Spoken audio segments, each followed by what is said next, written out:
चला आज आपण बनवणार आहे बिस्किट। 1 वाटी मैदा, 1 वाटी रवा,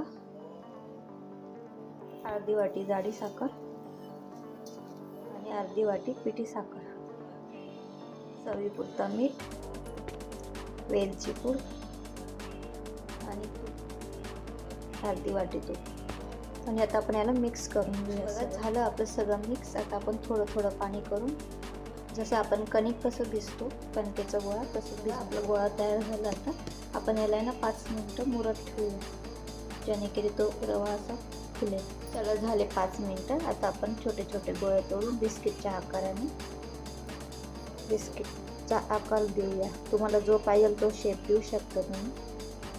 हे बघा असं एकदम गोल करून घ्यायचं। चमच्याने असं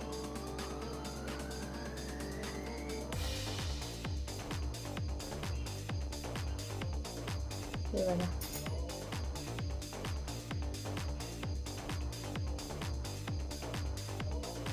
अशा आता आपण सगळे बिस्किट बनवून घेऊ। बघा आपले सगळे बिस्किट बनवून झाले। आता आपण याला तळायला घेऊ। तेल तापलंय आपलं। आपण एक एक सोडतो बिस्किट। हे बघा सगळे बिस्किट टाकले। आता आपण बिस्किटचा कलर कसा राहतो तसा कलर येईपर्यंत बिस्किट परतवणार आहे, तेलामध्ये तळून घेणार आहे। बघा बिस्किट सारखा कलर आला आहे। आता आपण याला काढून घेऊया।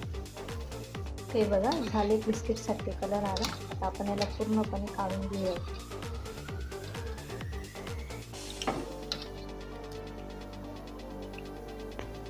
हे बघा पूर्ण काढून घेतले। आता आपण साईडला टाकू। हे बघा बिस्किट क्रंची बिस्किट कसे वाटले, आवडले असतील तर लाईक करा, शेअर करा, सबस्क्राईब करा।